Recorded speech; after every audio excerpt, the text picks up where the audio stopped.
auxílio doença, tirar muitas dúvidas, principalmente agora nessa época de pente fino. As pessoas têm dúvida se serão convocadas ou não, o que pode acontecer, se houver, por exemplo, um corte do benefício, como devem proceder, quais são os direitos que têm, quais são os melhores caminhos a prosseguir para tentar reativar e recuperar seu benefício.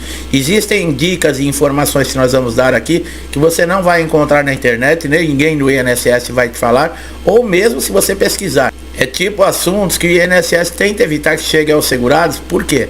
Porque isso pode mudar completamente resultados, pode mudar completamente a configuração, por exemplo, que existe no INSS com relação ao pente fino. Por isso é muito importante que você assista esse vídeo até o final, para você ficar por dentro de todas as informações mais importantes que podem te ajudar. Bom, quando o auxílio doença ele pode ser cortado, essa é uma dúvida muito grande, tá? Como a dúvida, por exemplo, o que não se fazer e o que não dizer nas perícias médicas. Por que que os peritos geralmente eles cessam um benefício? Nós vamos falar sobre isso aqui. Bom, se você está recebendo o auxílio doença, vamos lá. Quando você recebeu essa carta de concessão, ela não tinha data de cessação do benefício.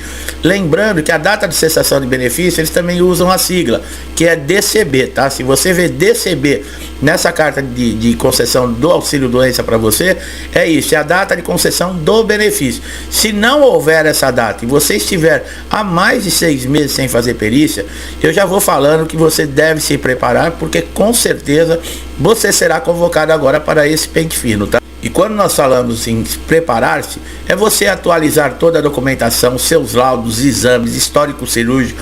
Procure um médico, nem que seja um médico no convênio seu, do SUS, e atualize esse laudo. Importantíssimo, seu nome completo, carimbo, assinatura e CRM do médico. O CID da doença é muito importante. E lá, por exemplo, você está recebendo o auxílio doença, foi convocado para o pente fino, vai precisar de uma prorrogação, já aproveite e peça para esse médico especificar qual é o estado que você se encontra, que sequela, o nível que ela está e qual é o período que você vai necessitar para ter uma recuperação completa para poder retornar à empresa. Você que está empregado, principalmente, você quando tiver alta no INSS, você vai ter que passar pelo médico do trabalho. E geralmente, se você não estiver totalmente recuperado, o que é que acontece? As empresas, elas negam que você retorne, elas te mandam de volta para o INSS. Nós temos vídeos aqui que eu falo sobre isso. Fica um ping-pong com esse segurado, principalmente do auxílio doença, porque o INSS diz que ele está capacitado para retornar ao trabalho e o médico da empresa diz que ele não está. E resultado, ele fica sem receber da empresa e sem receber do INSS. Mas um esclarecimento bem rápido aqui: a partir do momento que você tiver alta do INSS, a empresa ela passa a ter obrigação com você, tá?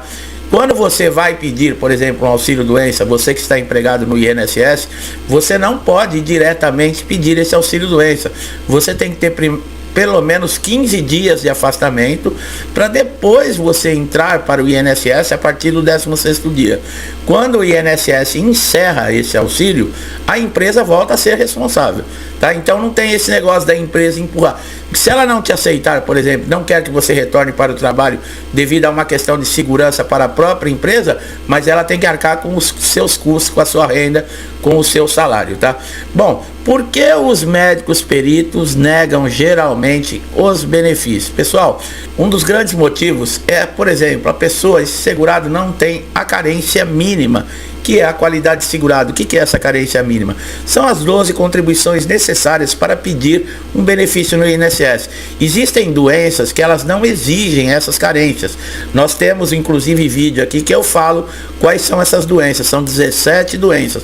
Agora, por exemplo, voltando ao segurado que está empregado, ele não necessita dessa carência, tá? Ele já vem direto da empresa, dependendo a doença. Por quê? Porque o acidente ou a doença foi ocupacional. Outra coisa muito importante que nós sempre falamos aqui, que é uma das dicas principais que nós damos no canal aqui: documentos incompletos e rasurados. Lembra quando nós falamos? Mantenha dentro de uma pasta toda a documentação, tudo que você tiver do INSS, carta de concessão, pedido de prorrogação, a resposta, por exemplo, que o seu benefício foi indeferido na perícia, no pente fino. Guarde tudo isso de uma maneira que não vai molhar, não vai dobrar, não vai rasurar.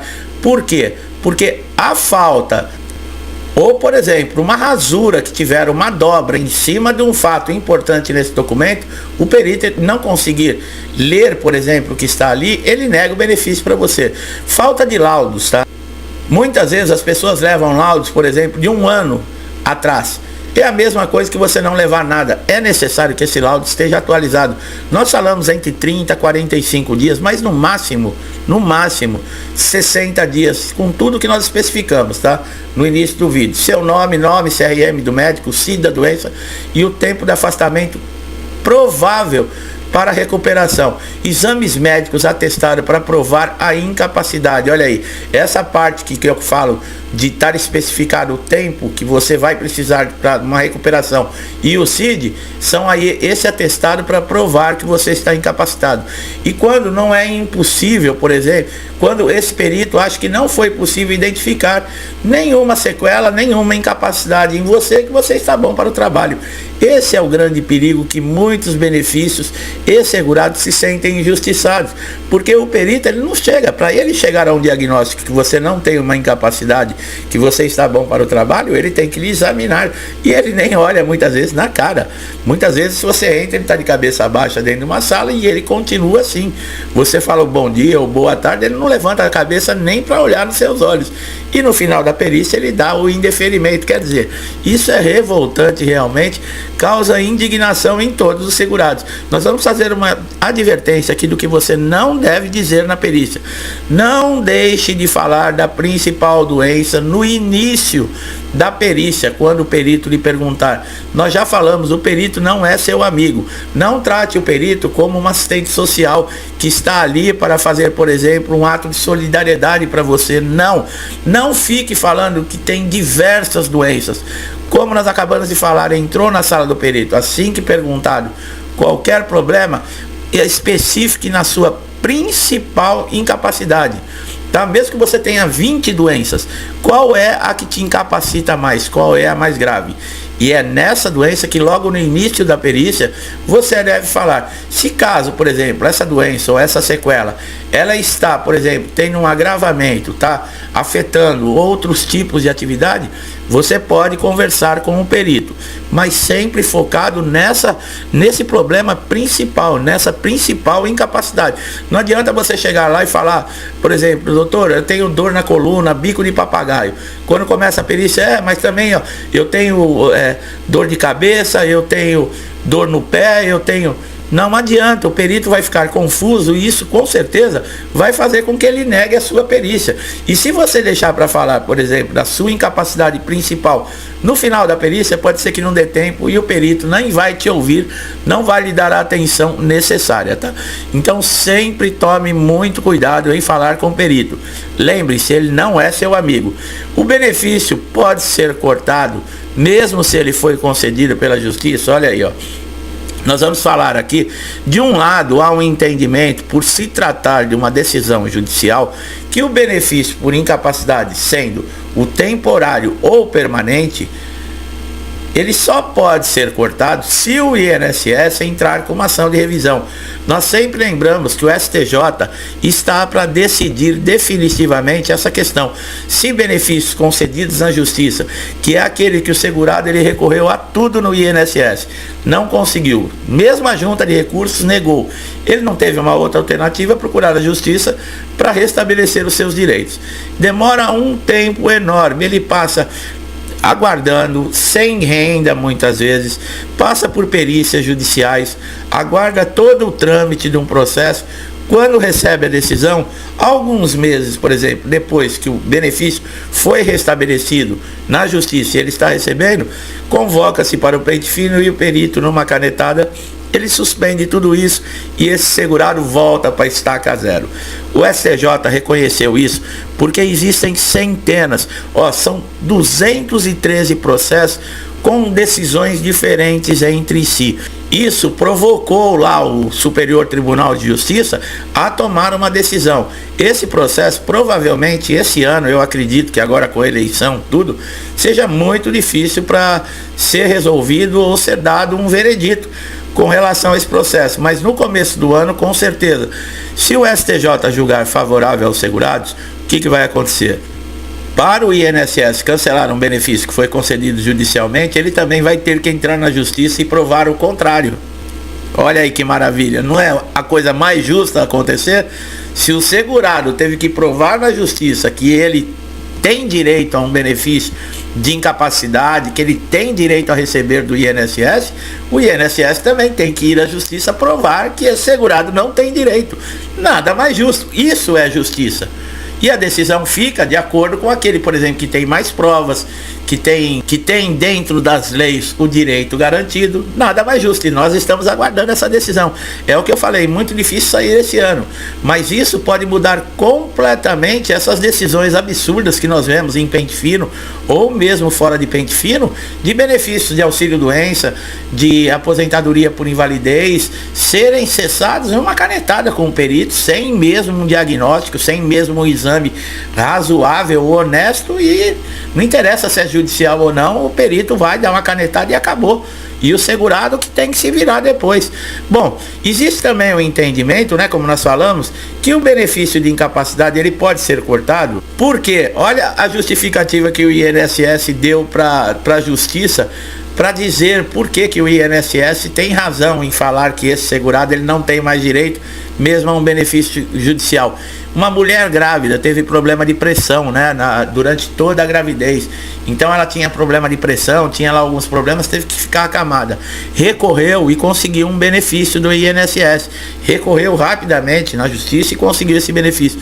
O que aconteceu? Depois que ela teve a criança, né, passou a licença lá, maternidade e tal, ela continuou recebendo lá o benefício, né, da incapacidade. O INSS alegou que ela já tinha voltado ao normal, que a doença ela não é definitiva. Só que o INSS está comparando, por exemplo, vamos colocar uma mulher grávida, uma gravidez de 9 meses, que é o natural. Isso é sim, por exemplo, uma necessidade de um afastamento temporário. Nós sabemos. Agora você não pode comparar, por exemplo, uma sequela de um acidente ou uma doença grave com uma mulher grávida. Olha que absurdo, aqui chegamos, né? Isso advogados do INSS alegando na justiça, comparando uma pessoa que sofreu um acidente, que está, por exemplo, com um problema na coluna, que não consegue mais andar na cama, muitos na cadeira de roda, outros com completamente incapacitados, até permanente, tem que ser aposentados por invalidez, e os advogados do INSS comparando isso com uma gravidez que dura 9 meses. Realmente, uma mulher grávida, ela pode ter diversos problemas, e ele tem data final. Por exemplo, se é problema por causa da gravidez, se a mulher engordou demais, existe alguns outros tipos, eu não sou médico para falar, mas nós sabemos que existe. Sim, é um benefício de incapacidade temporária com data de cessação, porque provavelmente a partir do parto, depois que passar esse período, ela retorna ao normal, se não tiver nenhum outro tipo de problema. Agora, comparar, tirar como base todos os segurados do INSS do Brasil inteiro em cima do resultado de uma mulher grávida, é coisa absurda, pessoal. As pessoas não perderam completamente o senso, perderam completamente a noção das coisas, não é possível. E olha, isso vem de advogados, tá? Isso vem de pessoas que estão lá com o diploma, quando você entra, tá lá na parede bonito lá, e a pessoa acha que aquilo ali ele é o Deus do Olimpo porque ele tem um diploma na parede. Olha o tipo de profissional que ele é, com diploma. Quer dizer, deveria se envergonhar, na minha opinião. Outra coisa muito importante é quando a perícia sua é cancelada. Você, por exemplo, ligou lá no INSS, ou mesmo pelo aplicativo Meu INSS, você fez um pedido, por exemplo, do auxílio-doença, marcou uma perícia. Quando chega na data da perícia que você comparasse, essa perícia foi cancelada, sem prévio aviso. O que acontece? Se o INSS passar de 30 dias, por exemplo, para lhe conceder um benefício, ou mesmo para você passar na perícia e ele não atender, você retorna para sua residência, entra no aplicativo Meu INSS, clica em agendar perícias, preencha alguns dados lá e envie toda essa documentação para o INSS através do aplicativo. Eles vão analisar essa documentação durante um prazo mais ou menos de uns 15 dias e vão liberar por lei o benefício, por exemplo, de auxílio doença para você por um período de 90 dias, tá? Se você está numa situação difícil, está sem nenhuma renda, isso não é uma solução, mas é um alívio, porque você vai ter 3 meses. Durante esses 90 dias você pode se reorganizar. Se for uma doença mais grave, uma sequela mais grave, você pode entrar antes de vencer os 90 dias, 15 dias antes, você entre com nova documentação e um pedido de prorrogação. Pode ser feito também através do aplicativo Meu INSS. Se você não sabe o que é ainda o portal Meu INSS, nós temos aqui no vídeo um canal que eu mostro para você como fazer o cadastro, como é importante que você tenha isso no seu PC, no seu notebook, ou mesmo baixando no seu smartphone, porque você tem diversos serviços à sua disposição. Um desses é você fazer todos esses pedido de perícia, pedido de prorrogação, pedido na junta de recursos, uma reconsideração, você pode fazer tudo através desse aplicativo.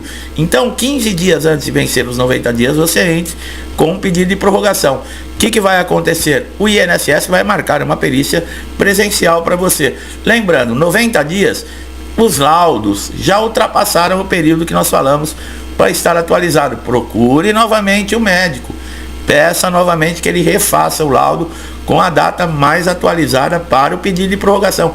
Infelizmente, pessoal, esses documentos do INSS que você vai apresentar para a concessão de um benefício, eles devem estar sempre atualizados, porque senão é motivo do perito negar sim esse benefício. E através, por exemplo, do portal Meu INSS, você passou na perícia no dia, a partir das 21 horas você também já consegue ver o resultado, tá? Não é necessário que você fique aguardando, por exemplo, chegar uma carta avisando para você que foi concedido ou indeferido. E você lá, você tem um motivo por que foi cessado. É muito importante que você saiba porque esse benefício não foi concedido para você.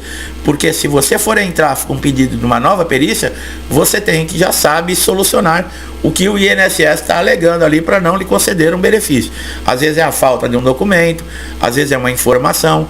Existem vários motivos, então preste muita atenção que nesse indeferimento vai estar escrito qual foi o motivo. Pessoal, como nós falamos no início do vídeo, a data de cessação do benefício, ele foi concedido o benefício, mas na carta de concessão não está lá o DCB, né, que é a data de cessação do benefício. Esse benefício, ele automaticamente, ele vale somente por 120 dias, quer dizer, 4 meses, tá? Não fique achando porque não tem data de cessação que ele vai ficar eternamente. Não, é ao contrário, é preocupante.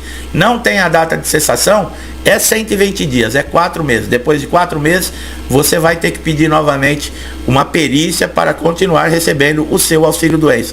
A aposentadoria por invalidez já é diferente, tá, pessoal?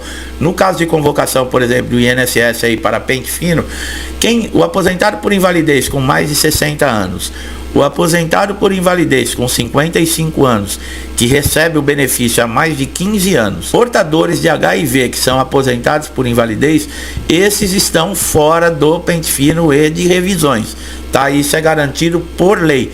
O auxílio-doença não tem essas prioridades ou, por exemplo, essas exceções. Acabei de falar de um benefício para outro, existem diferenças, tá? Muita gente confunde e acha que com 60 anos e está, por exemplo, de auxílio-doença não pode ser convocado. Pode. Quem não pode é o aposentado por invalidez. Os benefícios são de incapacidade, mas eles são diferentes em alguns pontos, tá? Um é de lesão, por exemplo, uma incapacidade temporária, que é o auxílio-doença. E a aposentadoria por invalidez é uma lesão permanente. Tá bom, pessoal? Então eu acredito que essas informações sejam muito importantes. E caso esses direitos que nós falamos aqui, que você tem, não sejam respeitados, você não consiga reverter uma situação como essa, a única saída que você tem é entrar na justiça. Quer saber como funciona processos judiciais? Temos diversos vídeos falando sobre isso aqui no canal. Meu amigo, minha amiga que chegaram aqui a primeira vez, é dessa maneira que nós apresentamos aqui nossos vídeos, nosso conteúdo, de uma maneira simples, sem enrolação, direto ao ponto, trazendo informação, dica e conhecimento para ajudar todo mundo. Nós esperamos que você tenha gostado do vídeo. Se isso aconteceu, não deixe de dar seu like, se inscreva no canal e ative o sininho de notificação. Por quê? Para você ser beneficiado, porque a partir de agora, você se inscrevendo e ativando o sininho, todos os conteúdos que nós colocamos aqui no canal, você vai recebê-los em primeira mão, e pode ser aquela informação que vai poupar meses de dor de cabeça para você no INSS.